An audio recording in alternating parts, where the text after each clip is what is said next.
Ladies and gentlemen, ready, set, data. It's me, Anthony Fortner, data engineer, and Lee Markum, database extraordinaire, also known as an administrator. We're happy to be with you guys today. Today, we're talking about, this is today the third, this is the prequel, the original, the sequel. Is that what we're doing? Yes, we're in the sequel phase here. Yeah. So today, Wink, we are talking about what Lee would tell his younger self. So this is like career progression type stuff. Is it just general advice, or am I getting ahead of the horse here? So this is advice that I would give myself from like 2008-ish, when I was kind of at the beginning of my IT career. So looking back, what would I tell myself at the beginning of the whole process that maybe I wish I knew, or something that I should do that I didn't know back then I should have done, that kind of thing. Awesome. Well, I look forward to it. So, Lee, what would you tell young Lee, particularly about Vegas? Yeah, so young Lee, 2008, I'm just getting kind of into the IT industry at this point, and building a career that's less based, or is not based on the call center. So up to this point, I've been a call center supervisor. I've worked in call centers for probably 10 years, and that's what I know. That's what I love. And I came across a piece of software that I really enjoyed. I learned it very well, and then became the liaison between my company and the software vendor. And that was that was my entry into IT, even though I didn't really realize that's what was happening at the particular time when I got moved into that role. So I guess, the first thing that I would tell myself, and that I think is generally applicable to most people, is, if possible, find something that really fascinates you and do that thing, especially when you're considering changing careers. So if you're looking around and you're kind of burnt out, you don't see a future where your role is right now, which is kind of where I was back then, because I'd spent so long in the role I was in. I could almost do it in my sleep. And I was looking around thinking, where else can I go? What else can I do? And realized that I had kind of reached the top of the pay scale for the role I was in. So find something that really fascinates you, that's really interesting, and do that thing. And in this case, it was that piece of software that I mentioned a few minutes ago. For whatever reason, I was just really interested in it, and it made sense to me, and I really enjoyed explaining that software to other people, to the call center folks that reported to me, helping them understand why it behaved in certain ways. Why did it do this? And how can I use that piece of software to meet customer needs, so that they felt empowered to use the software to solve customer problems. I will say that finding that thing that really fascinates you and doing that doesn't mean that you'll never work a day in your life. I think that's an overly optimistic way of saying you're going to enjoy what you're doing. And I think for the most part, that's probably true. But it's still work. And there are still days when the thing that you used to be really excited about isn't particularly exciting that day. Or there are just, mundane things about it that you don't really like, but you have to do anyway. So that's kind of that first thing. Find something that fascinates you, and pour yourself into that. I think that my interest in helping the people who reported to me, the call center operators, helping them leverage that software and teaching them and enjoying that process, really carried over to databases and to SQL Server. I'm so often intrigued by SQL Server, and I enjoy the fun and the challenge of learning interesting new features that get rolled out and sharing what I learned with other people. So that would be lesson number one. Any thoughts, disagreements, or whatever's on lesson number one there? Questions, concerns, grievances. Um, no, I agree. I think there's a subset of people who don't like it when you say that, like, do a job that you love. A lot of people, not a lot, but there's definitely people, I've seen the posts arguing, well, no, I work to live. I don't live to work. Okay, that's not what we're saying. You have a lot of choices as far as where you're going to work, what you're going to do. Um, you should at least not hate it. You should like it as much as Right. possible. And it's okay to like love something. It's okay to be a little excited to do it as opposed to how much personal time do I have left? Right. So Right. that's, I think, what we're really saying. Now, if you're lucky, even on your day off, you're thinking, maybe if there's some things you're thinking about that you're excited about, it's okay to be excited. You're in marketing and you have a big thing opening up. It's going to hit the market. You want to see that. You're building. You've written some new code and it's deployment day, and you're like, let's go. Hopefully 4 hours later, you're still excited and you're not exhausted from all putting out fires. Right? That's the dream. But it's still work. I agree with that. You still get tired in the day. You're still happy to get home with your loved ones or your pets or just your house, or Yeah. maybe just happy to be alone. But yeah, I think I agree with all that. Okay. I think the next lesson that I would share with my younger self is this: find like-minded people early in your career, people who share your own specific interests. One of the things, and the reason I would tell myself this, is that I really kind of experience a lot of what I'll call professional loneliness because of the situation I was in. It's kind of tough when you're starting out brand new in a career or brand new in a particular role because you're new to the role. There's tons of information flowing in. You feel like you're drowning and you don't know what you're doing, and all of those things. What makes it doubly difficult is when you feel like you're doing that by yourself. You look this way, you look that way, and there's nobody at your company who really understands what you do. Even if they work with data, maybe they're in a different kind of field and they don't really understand, you know, database engine internals and other things. In my case, the admin side of keeping things running and making it perform well, or they don't understand CI/CD if you're a DevOps or data engineer kind of person. Even if they work with data, they're doing something else.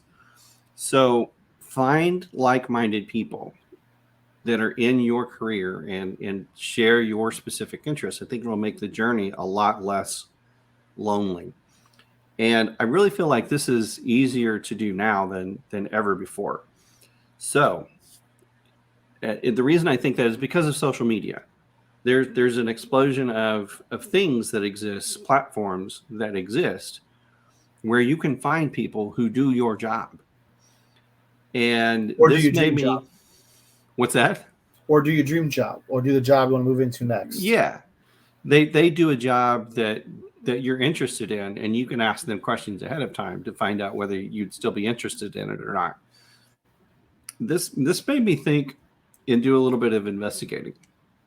So back in 2008, when I was just getting started, getting into IT, Facebook and Flickr were only 4 years old. MySpace and LinkedIn had been around for 5 years at that time. Tumblr had only been around 1 year. There was no Instagram, no Pinterest, no Snapchat, Google Plus, Twitch, or Twitter. So that's why I'm saying that now it's easier to do than it was in 2008 when I started, because Right. there are just, there's a plethora of places you can go to connect with people that are doing your job, or that, as you mentioned, Anthony, are doing a job that you're interested in, which is even better maybe because, like I said, you can talk to them ahead of time. What is it like to be a data engineer? What does a data scientist even do? I'm thinking about being a sysadmin, or I've heard cloud is really hot, but I don't know which one to learn. Or, hey, you're an AWS architect. What does that mean? What do you do all day? Great places that you can go to and get those questions answered before you jump into the pool. And I really wish that I had been able to find those people earlier in my career. Yeah, that can be invaluable. And you hit on the nose. There's social media. There's tons of people out there who are discussing topics that are related to what you want to get into, probably, especially if it's IT, especially if it's data, right? You can find people on YouTube and then realize that they're on Twitter or LinkedIn. You can find them and see them live on Twitch. Hey, everybody. Um, and then also, and this was around old school, but it's definitely around now still. There's plenty of user groups for anything. Before I even started leaning heavily in data, I was very Linux curious, and there's Linux user groups, but there's user groups for everything, especially data related.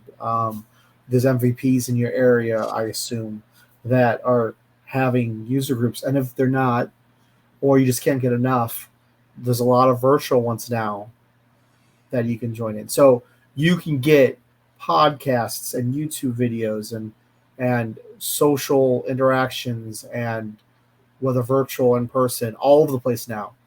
Put yourself in that environment. If you're wanting to be a data professional, then there's not really much excuse to not get yourself in there somehow. Right? You're busy, you got a family, or you're working two jobs, and that's part of why you went into IT. There's virtual ones. You can turn your camera off and be in that meetup and eating your dinner, right? And they've done that. Yeah, there's ways to get yourself in there. Yeah, absolutely. And I didn't think of meetups, so and user groups and meetups. So the SQL Server community ended up moving a lot of their stuff to meetups, and so meetups have become super popular for people who deal with data in SQL Server. But Meetup has all kinds of groups for all kinds of IT and other people who aren't IT, of course.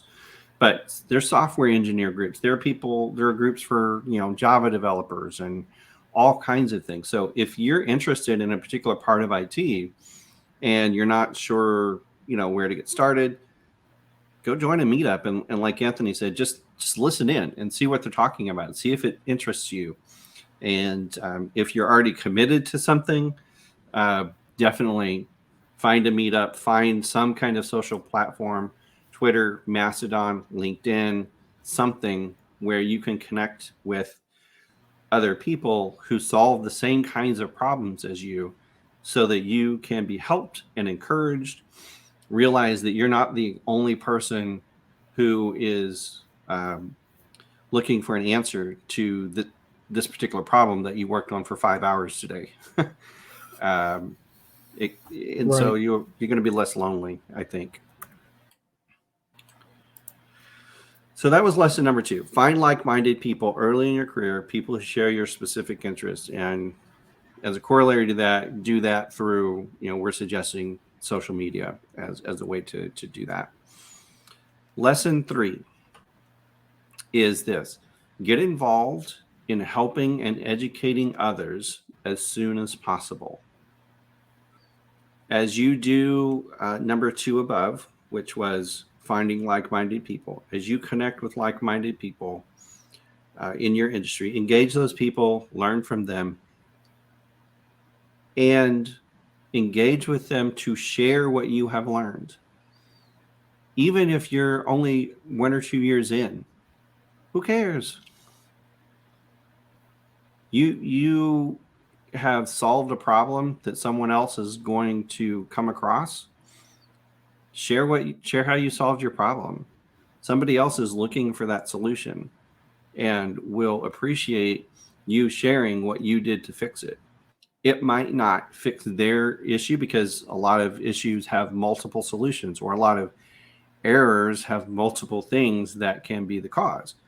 But it it might help them, it could help someone, and you're going to learn by formulating what you did into a blog post or into a social media post on Twitter or Mastodon, or by taking 2 minutes in a meetup to talk about how you solved a problem.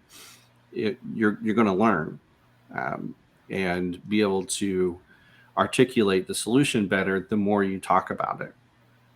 And as you do that, people can eventually start looking to you for answers on whatever topic, or part of the IT world you're functioning in. It could be a career booster for you as well. Yeah, definitely. And I want to point out, it doesn't matter what level you're at. I used numbers earlier: level 100, 200, 300, 400.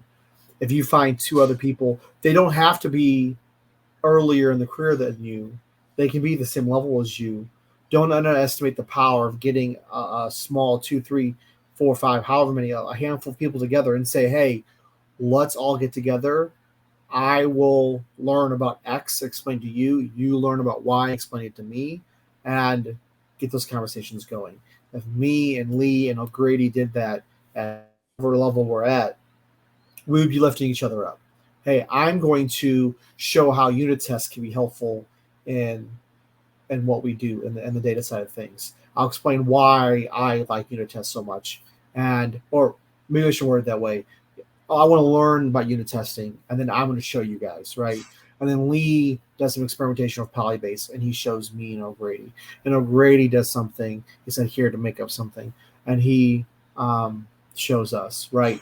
That can be lowered all the way down to level 100 fundamentals. You all want to get into this, and studying's hard, and it's a lot of work.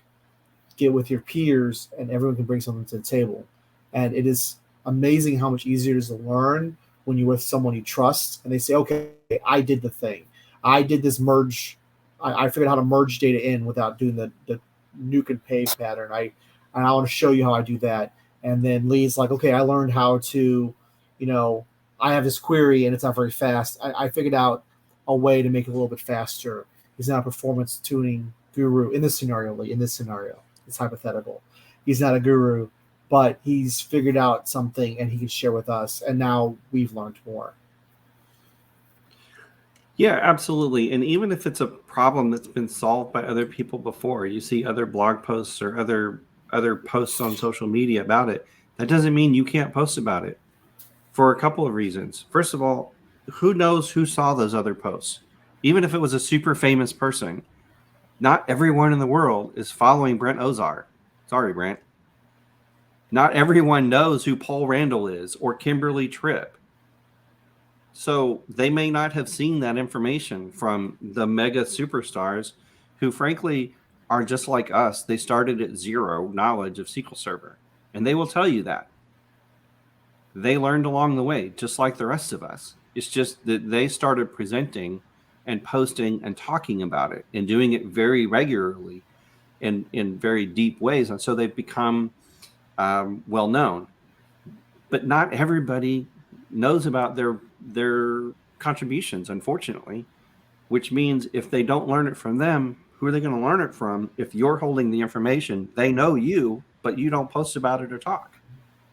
So just because somebody else covered it doesn't mean you shouldn't.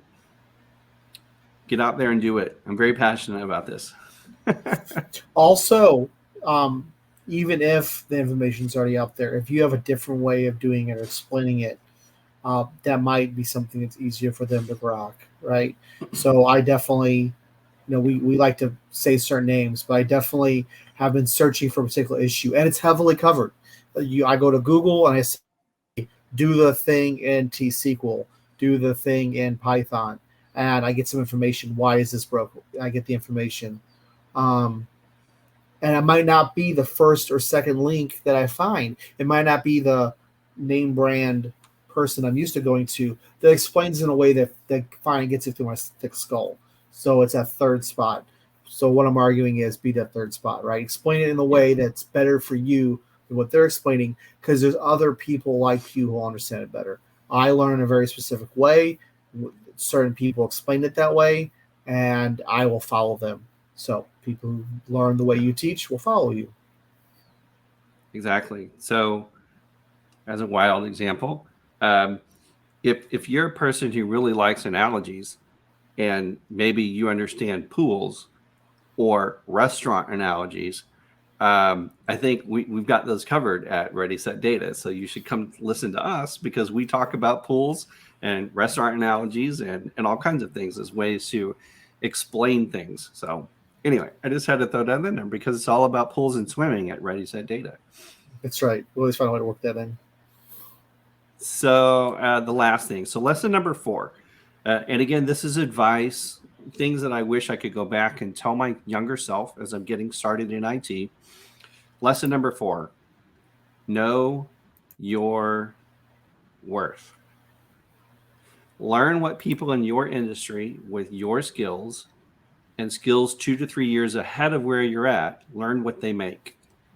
Learn about the salary that role typically garners.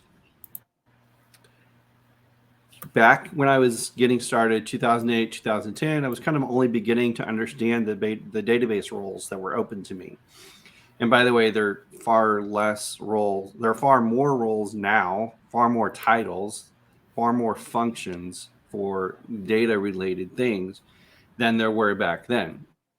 So probably wasn't until maybe 2010 or maybe even 2011 that I went out to a website called salary.com and I typed in database administrator and I wanted to see what do these people make?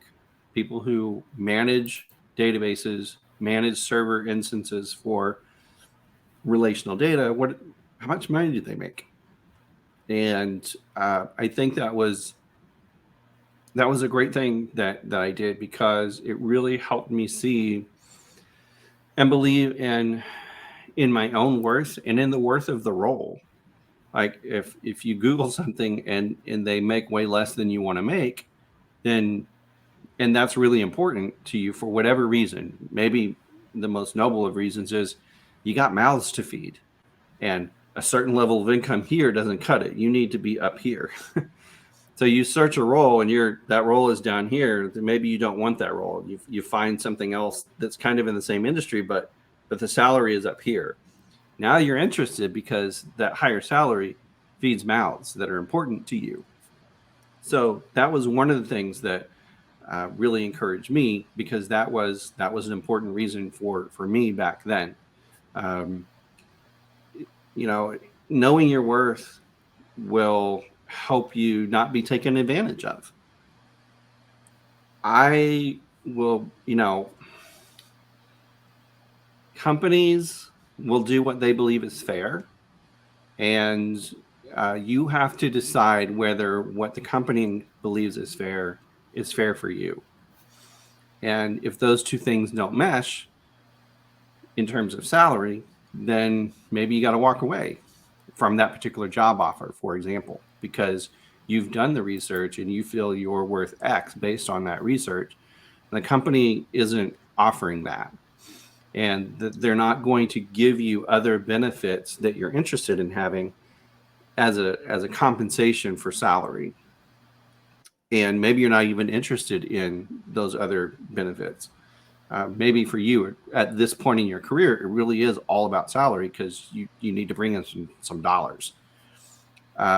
Knowing your worth is going to be key. It's going to be critical in that particular scenario for you. So I really wish I could go back to my younger self, just starting out in IT, and say, you really need to learn what these roles make, and know your worth, know what you can make as a data professional, and then be confident in that. Stick with it until you get to that place where you're making what you need and what is a fair salary that you can agree on. So Yeah, some great points, and in fact, gives me an idea of another show. Don't worry, everyone's tired. We're not going to do it tonight, but uh, those conversations, how to have them, what goes into that, little tidbits information like make sure you're having that conversation ahead of time, right? Get comfortable with whomever it is, your supervisor, your manager, your boss, leadership, whoever, so they know what you're going for, what you're thinking. That yeah. So I think that's probably a whole episode we can cover at some point. But yeah. to summarize, know your worth, know what it is you should be making, and know what it is you're looking for eventually, and map that out and make sure all the right people know. Yeah, for sure. So those were the 4 lessons. Just to quickly sum up, 4 lessons I would, or pieces of advice or lessons I would give my younger self. Lesson number one: if possible, find something that really fascinates you and do that, especially when you're considering career change. Lesson number two: find like-minded people early in your career and people who share your own specific interests. It'll make the journey a lot less lonely. Lesson number three: get involved in helping and educating others as soon as possible. You do have something to offer, even if you're just getting started in your career. And then lesson four: know your worth. Absolutely. Does this happen to be a blog post? It could be. It's not Oh, yet, but it could cookie. be. Oh, make it happen. And Twitch, the blog, your link to your blog just popped up. But other than that, yeah, I think this was a good little conversation. I think young Lee would have liked to talk to less young Lee and learn all this stuff. But everyone else listening, you can take heed of this information. Um, yeah, thanks everyone for joining us. Those of you who were here for the whole spiel, multiple episodes, thanks for joining us for the long haul. Um, Everyone have a great new year and be safe out there. Feel free to reach out to us. Join us in Discord, Twitter. We stream on Twitch, LinkedIn, everything. And happy holidays. Thanks Yes. for Happy joining us. holidays. I'm Matthew Fortner, data engineer. Lee Markum, database administrator. Good night, everybody. Y'all have Good a good one. night.